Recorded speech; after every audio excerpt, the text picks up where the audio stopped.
Hi, wrestling fans. Thanks for clicking today's dreaded D-Rose Report. My gosh, let's get going. Hey, they got a weird thing on the WWE website today. They're highlighting 14 notable talents that you may not have known if it was ever in the sports entertainment organization. The list features talents that may be limited use or maybe a one-nighter appearance in WWE. But anyway, it was Crowbar, Public Enemy, Baron Von Raschke, The Great Suzuki, Kevin Von Erich, Kevin Sullivan, Chronic, Tony Schiavone, The Fabulous Freebirds, and Tiger Mask, and Rock and Roll Express, Buff Bagwell, and Greg Gagne. Why they didn't mention Sting, I don't know. But anyway, they go on to talk about noted is the current TNA wrestling star Samoa Joe, who, believe it or not, he competed as an enhancement wrestler on an episode of WWE Jacked back in March of 2001. And WWE said of the burly grappler, says Samoa Joe became an icon, of course, on the independent scene throughout the 2000s. A rival for of both Daniel Bryan and CM Punk during their early years with Ring of Honor promotion, that the hard-hitting Samoan even battled Kenta Kabushi in the Japanese icon in North America. But Joe earned his hardened fans based on the hard way. But before he compelled supporters to chant, "You're gonna get your head kicked in," I thought it was "Joe's gonna kill you." Maybe that was the early chant. Anyway, the nearly 300-pound wrestler, a sole WWE appearance in March of 2001, competed on Jacked only a few years into his career. Young Joe struggled against the former light heavyweight champion Eso Rios. Remember him? Anyway, in a auspicious national debut, the burly Samoan would go on to kick teeth out of every major independent wrestler around, but he would not be seen in WWE ever again. Later, maybe.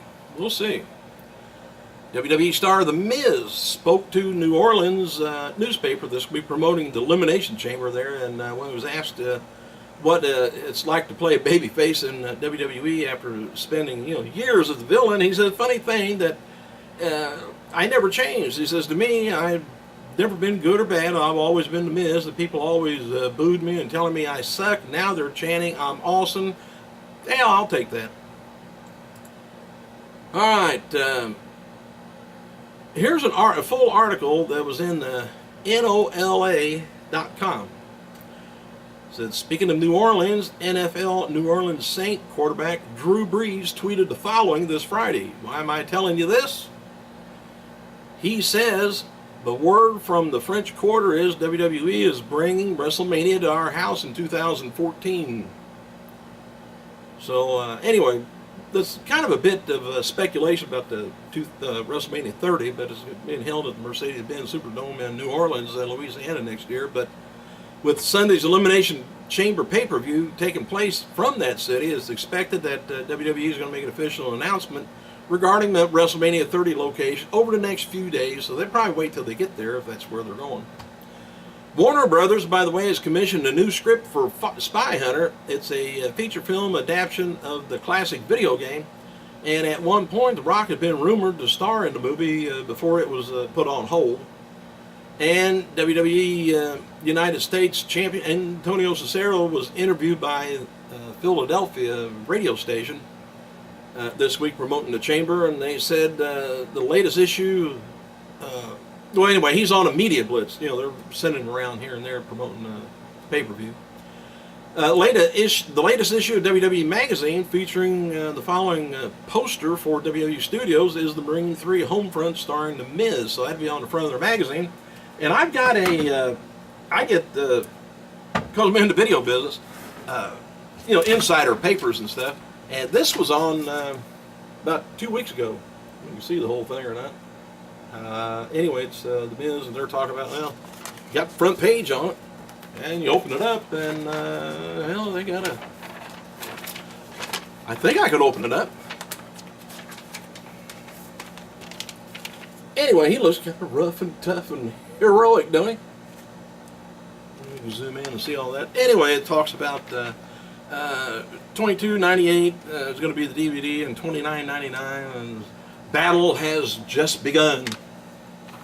And we got the street date March 5th, 2013. All right, enough of that. There's a rumor going around, again, I told you about John Cena and the Kendra Lust.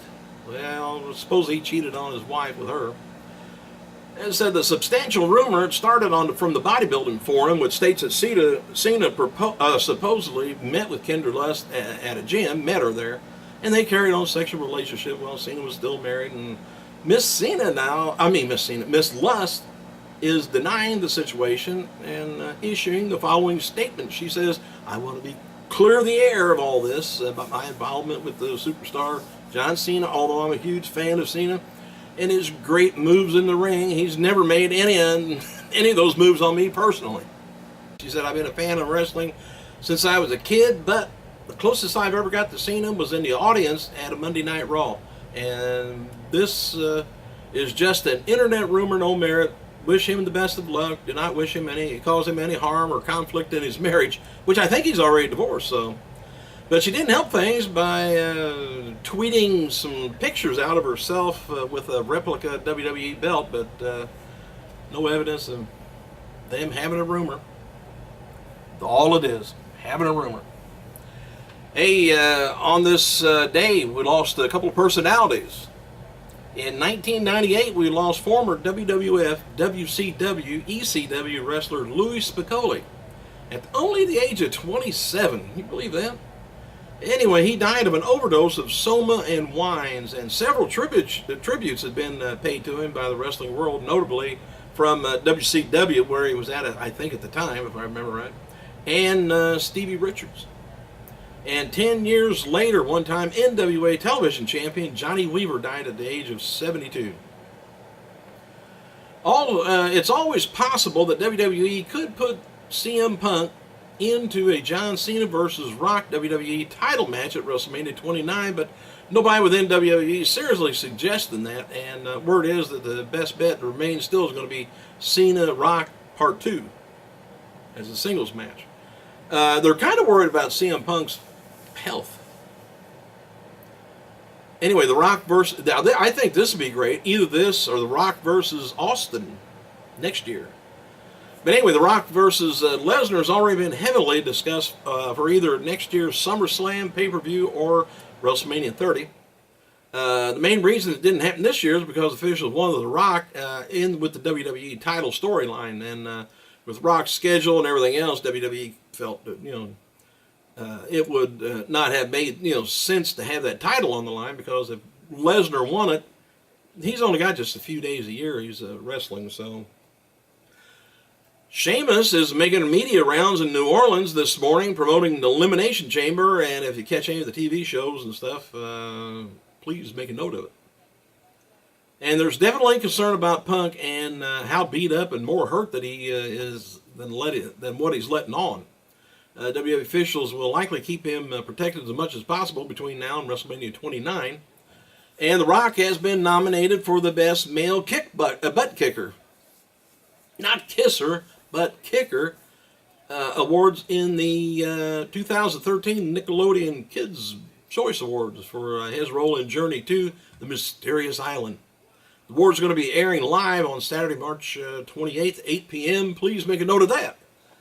And according to Deadspin, WWE Studios' next film is a comedy titled Cruisin' for a Bruisin'. Oh, well. The movie is about two ex-police officers who reunite to get revenge on a corrupt senator and some crooks who killed their mentor. I don't know how they do with comedies. Anyway, Kevin Nash, he tweeted the following about his friend Scott Hall and the news that he's going to be moving in with Diamond Dallas Page and Jake Roberts to get back in shape. He said Scott told everyone 2 months ago he was going to DDP's and was going to be there that weekend. Show me a tape where he walked in the door, Nash says. This is my friend for life, not a PSA. You want the truth? It's not for you guys to know. Nash Nash also posted some tweets that have since been deleted. It says, I love everyone telling me about what Scott needs. Been dealing with him for 20 years. Scott needs to get healthy when Scott wants to, period. And there's nothing to do with me. This is on Scott himself. He knows what he loves. And I've been there since day one. Nothing I can do, only Scott. Does anyone realize if Scott die or not taken to a hospital and clinically detoxed? Says, you idiots. Yoga, great. 20 years of abuse. Don't know whether yoga is going to do all that. As per Scott Hall. Rather, for Scott Hall from Kevin Nash, his best friend. So that's not me saying that. But one thing I will say, I gotta go.